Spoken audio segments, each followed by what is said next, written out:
మోకాళ్ల నొప్పులు, gas, gut health వంటి సర్వ రోగాలకు నివారణి అరుణ యోగా ఆముదం. హాయ్ నమస్తే, వెల్కమ్ టు ఐ డ్రీమ్. నేను మీ యాంకర్ ప్రత్యూష. ప్రతి ఒక్కరు ఏదో ఒక రకమైన హెల్త్ ప్రాబ్లంతో బాధపడుతూ ఉంటారు. మనకి ఒక హెల్త్ ప్రాబ్లం రాగానే మనం వెంటనే ఇంగ్లీష్ మందులకు వెళ్ళిపోతూ ఉంటాం. అంటే వేలు లక్షలు ఖర్చు పెట్టి అలాంటి ట్రీట్మెంట్ తీసుకోవడం కంటే మన తాతలు ముత్తాతల కాలం నుంచి ఉండేది ఆయుర్వేదం.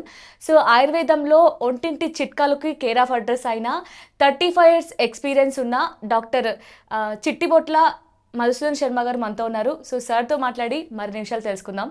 నమస్తే సార్. నమస్తే. ఇప్పుడున్న ఈ వింటర్లో దగ్గు, జలుబు అనేవి అసలు ఎట్లా అంటే ఒక దెయ్యంలా పీడిస్తూ ఉంటాయి. అసలు ఈ హెడ్ఏక్ కావచ్చు, సైనస్ ప్రాబ్లమ్స్ వల్ల ఇవన్నీ చాలామంది చాలా సఫర్ అవుతూ ఉంటారు. జలుబు, దగ్గు అనేది ఒకసారి వస్తే ఒక వారం 10 రోజుల వరకు అస్సలు పోదు సార్. చాలామంది ఇబ్బంది పడుతూ ఉంటారు. సో దానికి ఏమైనా మీరు చిట్కాలు కానీ హోమ్ రెమెడీ ఏమైనా ఇస్తారా? ఓకే మా, చాలా మంచి ప్రశ్న అడిగారమ్మా. నిజంగా ఒక పట్టాన పీడించి వేధించేటువంటి సమస్య మా ఒక పట్టాన ఏమంటారు, ఏవైనా పెద్ద రోగం వచ్చేదానికంటే ఈ జలుబు దగ్గు వల్ల అయితే మాత్రం చాలా మంది అసలు ఏం చేయలేము. అసలు ఏం చేద్దామన్నా కూడా ఒకలాంటి సోమరిపోతనం ఒకలాగా తిరుగుతూ ఉంటుంది మైండ్లో. చేసేసమ్మా డిస్కంఫర్ట్, బద్ధకము, లేజినెస్, కోపము, చికాకు ఇవన్నీ కూడా దాని కూడా వస్తుంటాయమ్మా ఈ ప్రాబ్లమ్స్ ఉన్నప్పుడు. సో మల్టిపుల్ బెనిఫిట్స్ ఉండేటువంటి ఔషధం చెప్తానమ్మా. ఓకే. సో జలుబు కావచ్చు, దగ్గు కావచ్చు, సైనసైటిస్ కావచ్చు, అదేవిధంగా ఈ అలర్జీ, ముక్కుల నుంచి నీళ్లు గారడము, కళ్ళు దురద పెట్టడము, తర్వాత ముక్కు దురద పెట్టడము, అదేవిధంగా ఈ ఆయాసం, గుర్రని పిల్లికూతలు రావడము, ఇలాంటి ఊపిరితిత్తులకు సంబంధించినటువంటి ఇలాంటి అనేక రకాలైన సమస్యలకు కూడా మల్టిపుల్ బెనిఫిట్స్ ఉండి మల్టిపుల్ ప్రాబ్లమ్స్ తగ్గించేటువంటి యూనిక్ ఔషధాన్ని చెప్తాను నేను. అన్నిటికీ ఒకటే ఔషధమా లేదంటే ఒక్కొక్కటి? ఇలా అన్నిటికీ ఇదే పనిచేసేటువంటి పరిస్థితి ఏర్పడుతుందమ్మా. చాలా సూపర్ మెడిసిన్ అమ్మా.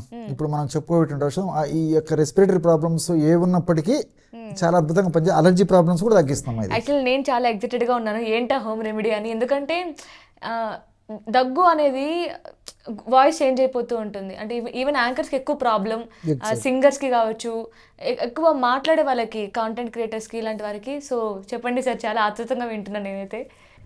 4 పదార్థాలమ్మా. ఓకే. సో అన్నీ మనకు దొరికేవి, అన్నీ తెలిసినామా, చెప్తే ఆశ్చర్యపోతారమ్మా. ఇవన్నీ కూడా శొంఠి అమ్మా. శొంఠి పొడి జస్ట్ ఒక 20 grams తీసుకోవాలి. శొంఠి పొడి మార్కెట్లో దొరుకుతాయమ్మా ఇవన్నీ. శొంఠి పొడి మార్కెట్లో దొరుకుతుంది, శొంఠి కొమ్ములు దొరుకుతాయి. అదేవిధంగా మిరియాలమ్మా, మిరియాలు కాస్త వేయించేసేసి 20 grams మిరియాల పొడి తీసుకోవాలి. మిరియాలు వేయించిన తర్వాత పౌడర్ చేసి ఒక 20 grams తీసుకోవాలి. మంచిగా దాల్చిన చెక్కమ్మా, దాల్చిన చెక్కను కూడా పౌడర్ చేసేసి ఒక 20 grams తీసుకోవాలి. సో 4th వచ్చేసి లవంగాలు కూడా కాస్త వేయించేసి పౌడర్ తయారు చేయాలమ్మా. సో శొంఠిని, దాల్చిన చెక్కను వేయించకుండా పౌడర్ తయారు చేయాలి. సో మిరియాలు అదేవిధంగా లవంగాలను మాత్రం వేయించాలమ్మా. మొత్తం 20 grams చొప్పున ఈ చూర్ణాలన్నీ తీసేసుకోవడం వల్ల బ్రహ్మాండమైనటువంటి ఈ యొక్క సమస్యలన్నీ తగ్గించేందుకు ఔషధం రెడీ అయిపోతుందమ్మా. అన్ని మంచి ఘాటుగా ఉంటాయి, చాలా బాగా పనిచేస్తుందమ్మా. సో అవి యాంటీబయాటిక్గా పనిచేస్తాయి, యాంటీ అలర్జీగా పనిచేస్తాయి, తర్వాత ఈ జ్వరం రాకుండా, తర్వాత ఈ లక్షణాలు రాకుండా ఉండేందుకు పనిచేస్తాయి, తర్వాత ఈ ఊపిరితిత్తులకి, లంగ్స్కి మంచి శక్తినిచ్చేందుకు, ఇమ్యూనిటీ పవర్ బాగా ఇచ్చేందుకు ఒక ఔషధాలు ఉపయోగపడతాయి. మళ్ళీ తరచుగా పునరావృతం కాకుండా ఉండేందుకు ఔషధాలు ఉపయోగపడతాయి. అదేవిధంగా వ్యాధి నిరోధక శక్తిని పెంచేందుకు ఒక ఔషధాలు ఉపయోగపడతాయి. మల్టిపుల్ బెనిఫిట్స్ అమ్మా. ఓకే. అంటే ఎలా సరే ఇవన్నిటిని పౌడర్ చేసి, అన్ని పౌడర్ చేసి కలుపుకొనమ్మా ఒక గాజు సీసాలో నిల్వ ఉంచుకొని రోజు ఉదయం పూట ఆహారానికి ఒక అరగంట ముందు, రాత్రి పడుకుంటప్పుడు 1 to 2 grams అమ్మా. అంటే సమస్య మరీ తీవ్రంగా ఉంటే మ్యాక్సిమం 2 grams వరకు వాడుకోవచ్చమ్మా. అది మ్యాక్సిమం డోస్ చెప్తున్నా. 100లో 80% మందికి 1 gram సరిపోతుందమ్మా. సో పిట్ట కొంచెం కూతఘనం అన్నట్లు, పిట్ట తక్కువ చిన్నగా కూత ఘనంగా ఉంటుంది. అట్లా ఔషధం మనకు ఏదో చిన్నది అనిపించి, చిన్న ప్రమాణం అనిపించినప్పటికీ దీని యొక్క అపారమైన శక్తి చాలా అద్భుతంగా పనిచేస్తాయమ్మా ఇవి. కాబట్టి ఉదయం 1 gram, మ్యాక్సిమం 2 grams ఆహారానికి ముందు, రాత్రి పడుకుంటప్పుడు ఇదే పద్ధతిలో. తేనె వాడదగినటువంటి వాళ్ళందరూ కూడా కాస్త తేనెతో కలిపి తీసుకోవచ్చు. కానీ తేనె అంటే ఇంకా కోల్డ్ కాఫ్ని పెంచదమ్మా, పెంచదు. చాలా అది అభిప్రాయం కరెక్ట్ కాదమ్మా అది. సో ఇలాంటి సమస్యలు తగ్గించేదానికి చాలా చక్కగా ఉపయోగపడుతుందమ్మా. చాలా మందికి తెలియక అట్లా అనుకుంటారు కానీ అపోహమ్మా, ఇది అపోహనే. వాటర్లో తీసుకోవాలా, మిల్క్లో అయినా తీసుకోవాలి? తేనెతో కలిపి తీసుకోవాలమ్మా. తేనె వాడకున్నటువంటి వాళ్ళు ఎవరైనా ఉంటే గోరువెచ్చని నీళ్ళలో తీసుకోవచ్చు. లేదు ఏదన్నా కొంచెం ఘాటుగా ఉంటుంది, నీళ్ళతో తీసుకోవడం కష్టంగా ఉన్నటువంటి వాళ్ళైతే ఒక 50 ml గోరువెచ్చని పాలల్లో ఒక పించ్ పసుపు కలిపేసి కూడా తీసుకోవచ్చు ఈ పౌడర్తో పాటు. అంటే పౌడర్ ఏమో రెగ్యులర్గా తీసుకోవాలి, ఒక పించ్ ఆఫ్ పసుపు కలపడం వల్ల పాలలో ఉన్నటువంటి ఆ శీతలత్వం, కోల్డ్ చేసేటువంటి గుణం కూడా పసుపు తగ్గిస్తుందమ్మా. సో పించ్ ఆఫ్ పాలు తీసుకునేటువంటి వాళ్ళైతే పించ్ ఆఫ్ పసుపు కలుపుకుంటే సరిపోతుంది. ఓకే, అంటే నార్మల్గా ఈవెన్ మిల్క్ తాగడం వల్ల కూడా కోల్డ్ వస్తుంది అనుకున్న వాళ్ళకి పసుపు వేసుకుంటే మనకి ఆ తత్వం అక్కడతో పోతుంది. Okay, nice. తర్వాత ఇంకోటి ఏంటంటే ఈ వీడియో చూసేవాళ్ళకి చాలా మందికి ఏంటంటే ఇంకొక సందేహం కూడా వస్తుందమ్మా. అంటే మరి ఈ డోసు పెద్దలకు సంబంధించినటువంటి డోసా, డాక్టర్ గారు చెప్పినది వీళ్ళు డిస్కస్ చేసుకున్నారు కదా, చిన్నపిల్లలు కూడా వాడుకోవచ్చు అని చెప్పేసి కూడా చాలా మంది డౌట్ పడుతుంటారమ్మా. ఇప్పుడు నేను చెప్పింది పెద్దవాళ్ళకి డోస్ అమ్మా. సో ఇదే ఔషధము దాదాపు ఒక 6 మాసాలు, సంవత్సరం పిల్లలకు ఈ సమస్య ఉన్నప్పుడు ఇదే ఔషధాన్ని వాడుకోవచ్చమ్మా. ఔషధం వాడుకోవచ్చు, బట్ తక్కువ గ్రామ్స్ లో చెప్తానమ్మా. సో 6 months దాటినటువంటి పిల్లలకి అందరికీ వాడుకోవచ్చుమా. సో ఫర్ ఎగ్జాంపుల్ 6 మాసాలు దాటినటువంటి పిల్లలు కూడా కామన్ కదమ్మా ఇవన్నీ. సో వాళ్ళు పాపం తల్లిదండ్రులు పడేటువంటి బాధ, కుటుంబ సభ్యులు పడేటువంటి బాధ వర్ణాతీతం. పిల్లలు ఆ విధంగా బాధపడుతుంటే పాపం వీళ్ళు బాధపడుతుంటారు, ఒక పట్టణం తగ్గవు.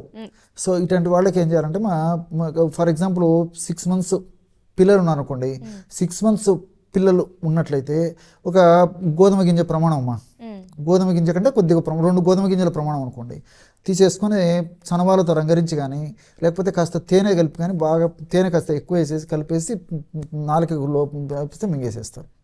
సింపుల్ రెమెడీ అది. సో వయసు పెరిగే కొద్దీ కాస్త డోస్ పెంచవచ్చుమా. ఫర్ ఎగ్జాంపుల్ ఇప్పుడు ఒక 2 సంవత్సరాలు 3 సంవత్సరాలు పిల్లలు ఉన్న వాళ్ళు అయితే జస్ట్ ఒక పించ్ అమ్మా. అంటే పించ్ అంటే 2 వేళ్ళు పట్టుకుంటే ఎంత పౌడర్ వస్తుందో అంత అనమాట. సో అంత పౌడర్ తీసుకొని తేనెతో కలిపి ఇవ్వచ్చు, అలాగే ఇవ్వచ్చు. వయస్సు పెరిగే కొద్దీ కాస్త డోస్ పెంచుతూ వాడితే సరిపోతుందమ్మా. బట్ అందరికీ వాడుకోవచ్చమ్మా. యూనివర్సల్ మెడిసిన్ చాలా అద్భుతంగా పనిచేస్తుంది. ఈ ప్రాబ్లమ్స్ అనేది. ఇంకొకటి ఏదైతే చెప్పారు లవంగం ఇంకా చెక్క, అది కొంచెం గ్యాస్ ప్రాబ్లం కూడా అని ఫీల్ అవుతూ ఉంటారు. అండ్ ఈవెన్ గ్యాస్ట్రిక్ ప్రాబ్లం కూడా యూజ్ చేయొచ్చమ్మా. అలాంటి ప్రాబ్లమ్స్ ఉన్నప్పటికీ కూడా ఇవి తగ్గేదానికి ఉపయోగపడతాయమ్మా. ఎందుకంటే ఈ లవంగాల్లో ఉన్నటువంటి యూజినాలు, తర్వాత ఈ దాల్చిన చెక్కలు ఉంటే ఈ సిసమిక్ యాసిడ్, సినిమాయిలేడు, ఇవన్నీ చాలా చక్కగా ఉపయోగపడతాయమ్మా. అందులో ఆల్మోస్ట్ మనం శొంఠి కూడా వాడుతున్నాం కదా. శోధించేటువంటి శొంఠి గ్యాస్ట్రిక్ ట్రబుల్ సమస్య తగ్గేందుకు చాలా అద్భుతంగా పనిచేస్తుంది. మిరియాల చారు మనకు భారతీయ సనాతన సాంప్రదాయం నుంచి మిరియాల చారు మన వాళ్ళు తాగడం అలవాటు ఉంది కదమ్మా. ఆహార పదార్థాల్లో వంటకాల్లో భాగంగానే మిరియాలు వాడుతుంటాం. అది గ్యాస్ చాలా బాగా పనిచేస్తాయి. మన మిరియాలు ఇలాంటి తయారు చేసి వాడుకున్నట్టు ఆహార పదార్థాలు కూడా. సో మల్టిపుల్ బెనిఫిట్స్ అంతే కదమ్మా మరి. సో మనం దీని ఔషధం రూపం వాడుకుంటున్నాము, వాళ్ళ ఆహార రూపంలో వాళ్ళు పెద్దలు మనకి ఇచ్చారు. నైస్ సార్, చాలా చక్కగా చెప్పారు. Thank you so much. Okay.